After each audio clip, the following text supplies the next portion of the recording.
अहिल्यानगर जिल्ह्यातील कोपरगाव तालुक्यातील कोकमठाण येथील आत्मामलिक ध्यानपीठात दरवर्षी गुरुपौर्णिमा उत्सव मोठ्या उत्साहात साजरा केला जातो। सद्गुरू आत्मामलिक माऊलींच्या मार्गदर्शनाखाली हा उत्सव साजरा होत असतो।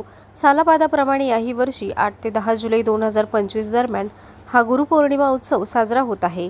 या सोहळ्याचा प्रारंभ दिनांक 8 जुलै रोजी पहाटे 4:30 वाजता आश्रमातील मुख्य मंदिरात श्री आत्मस्वरूप सद्गुरूंच्या पादुकांचा अभिषेक करत तसेच ध्वजपूजन काकड आरती करून होणार आहे।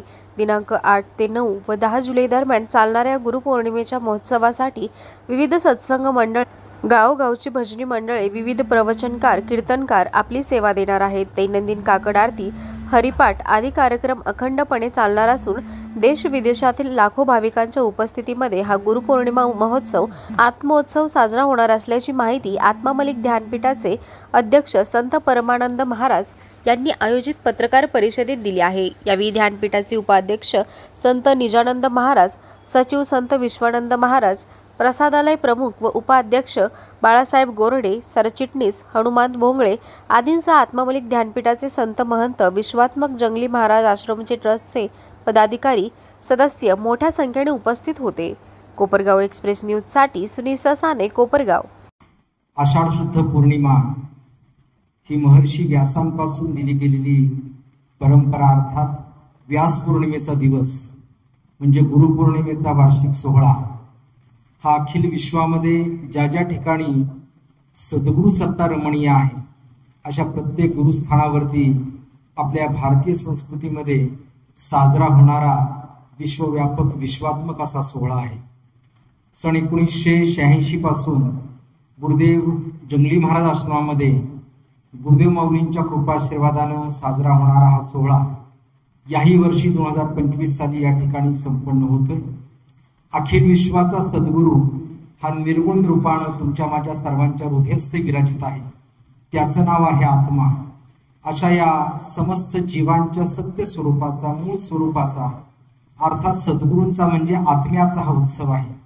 आणि या पवित्र आत्मामलिक पीठावरती याही वर्षी आत्मामलिक सद्गुरू पौर्णिमा महोत्सव साजरा होत आहे। वास्तविकतेमध्ये आषाढी पौर्णिमेपासूनच या उत्सवाला सुरुवात झालेली आहे, परंतु पत्रिकेनुसार दिनांक 8, 9 आणि 10 जुलै 2025 असा त्रिदिवसीय अखंड हा वार्षिक आत्मोत्सव अर्थात गुरुपौर्णिमा महोत्सव या ठिकाणी साजरा होत आहे। ज्या ज्या जीवात्म्याच्या अंतर्यामी निर्गुण निराकार परमात्म्याचा अर्थात सद्गुरूचा वास आहे अशा प्रत्येकाचा हा आत्मोत्सव आहे। आणि म्हणून प्रत्येक सद्गुरूंच्या चरणी समर्पित असणारा गुरुमुखी भक्त आपापल्या गुरुस्थानावरती हा सोहळा साजरा करण्यासाठी जात असतो। याच परंपरेप्रमाणे विश्वात्मक गुरुदेवांच्या या आत्मामलिक ध्यानपीठामध्ये केवळ राज्या परराज्यातून नव्हे तर देश विदेशातून देखील लाखो भाविक येणाऱ्या पुढील 4 दिवसामध्ये या ठिकाणी उपस्थिती लावणार आहेत। बाबाजींच्या सानिध्यामध्ये साजऱ्या होणाऱ्या गुरुपौर्णिमा सोहळ्यासाठी तब्बल 50,000 स्क्वेअर फुटांचा मंडप या ठिकाणी सत्संगासाठी, त्यामध्ये भजन, कीर्तन, प्रवचन, हरिपाठ, काकडा या माध्यमातून आत्म्याचा संदेश देण्याचं अविरत व्यासपीठ या धर्ममंडपामध्ये अखंड चालू राहणार आहे। येणाऱ्या प्रत्येक भाविकाला या ठिकाणी आल्यानंतर प्रत्येकाची निवासाची प्रशस्त अशी व्यवस्था उपलब्ध करण्यात आलेली आहे।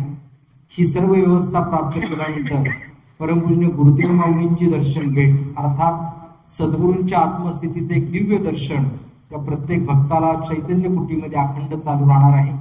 हे दर्शन झाल्यानंतर सर्व दर्शनार्थींना या ठिकाणी दर्शनाच्या रांगेमध्ये बुंदीचा प्रसाद देण्याची या ठिकाणी परंपरा आहे, नियमन आहे। त्यासाठी आज रोजी 51 पोत्यांच्या बुंदीचा प्रसाद तयार करण्यासाठी प्रातःकाल या ठिकाणी भट्टीपूजन झालं। परमपूज्य गुरुदेव माऊलींच्या करकमलाद्वारे पूर्णाहुती संपन्न झाली आणि आज पहाटेच्या प्रहरापासून या ठिकाणी राज्यातील विविध सत्संग मंडळ, राज्याबाहेरील विविध सत्संग मंडळांनी या ठिकाणी बुंदी प्रसाद तयार करण्याची सेवा प्रारंभित केलेली आहे। तो प्रसाद सर्व दर्शनार्थींना दिला जाणार आहे। त्याचबरोबर याच धर्ममंडपाच्या पाठीमागे अखंड अन्नछत्र चालू राहणार आहे। विश्वात्मक कार्यामध्ये सर्वात मोठा मिळालेला हा कृपा प्रसाद अर्थात येणारा प्रत्येक भक्त हा शिष्य नसून हा भगवंत स्वरूप आहे। येणाऱ्या प्रत्येकाची सेवा करता करता त्याला हा महानैवेद्य मिळावा म्हणून परमपूजनीय माऊलींच्या आशीर्वादाने आणि आदेशाने अखंड अन्नछत्र या ठिकाणी चालू आहे. विशेष रूपानं गेले अनेक वर्ष चालू असलेली परंपरा अर्थात जिलेबीचा महाप्रसाद हे या विश्वात्मक कार्यातील आत्मामालिक गुरुपौर्णिमेचे एक वैशिष्ट्य आहे. आणि म्हणून उत्सवाच्या दरम्यान अखंड येणाऱ्या लाखो भाविकांसाठी जिलेबीच्या महाप्रसादामध्ये या सर्व महानैवेद्यामध्ये त्याचा समावेश करण्यात आलेला आहे.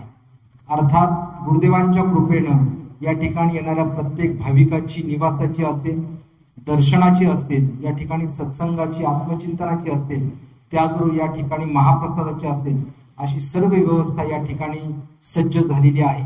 तब्बल 21 समित्या या ठिकाणी, मग निवास व्यवस्था समिती असेल, पाणी पुरवठा समिती असेल, आरोग्य कक्ष समिती असेल, स्वागत कक्ष समिती असेल, सत्संग व्यासपीठ समिती असेल, पाणी पुरवठा समिती असेल, प्रसादालय समिती असेल, अशा तब्बल 21 समित्या या उत्सवाच्या दरम्यान कार्यरत राहणार आहेत. आणि या सर्व समित्यांवरती आत्मामालिक ध्यानपीठाचे सर्व संत महात्मे आणि संत माता, आश्रमातले सर्व विश्वस्त, विविध सत्संग मंडळांचे आत्मसंघटक अर्थात केंद्र प्रमुख आणि हजारो भाविक त्या ठिकाणी सेवा देत आहेत. अर्थात सर्व भाविकांनीच मिळून हातामध्ये घेतलेला हा उत्सव आहे. आणि या विश्वात्मक कार्याची एक आगळी वेगळी नांदी या ठिकाणी त्या निमित्तानं त्याची मुहूर्तमेढ रोखली जात आहे. असा प्रत्येक श्रद्धाळू भाविकाचा अंतकरणातला भाव या ठिकाणी श्री गुरुच्या चरणी समर्पित करत ज्या गुरुदेवांच्या असीम कृपेने जीवन जगण्याची खऱ्या अर्थाने जीवनशैली मिळाली, मूळ स्वभावामध्ये अर्थात स्वस्वरूपाच्या संशोधनाकडे प्रत्येक सन्मुख झाला आणि माणूस म्हणून जगू लागला, अशा प्रत्येकानं श्री गुरुदेवांच्या चरणी आपली कृतज्ञता व्यक्त करण्याचा जो सोहळा आहे, तो गुरुपौर्णिमेचा सोहळा साजरा करण्याचा संकल्प या ठिकाणी केलेला आहे. असा हा वैश्विक उत्सव या ठिकाणी साजरा होत असताना आपला सर्व भाविक भक्तांना, परिसरातील तमाम जनतेला आत्मामालिक सद्गुरू पौर्णिमेच्या मनापासून हार्दिक शुभेच्छा देऊन आपणा सर्वांना दिनांक 8, 9 आणि 10 या दरम्यान आत्मामालिक ध्यानपीठामध्ये येऊन हा वैश्विक स्वर्गीय सोहळा अनुभवण्यासाठी आपण सर्वांना आग्रहाचं आमंत्रण देतो. आपण सर्वांसाठी हे पवित्र असं आत्मामालिक ध्यानपीठ अखंड खुला आहे.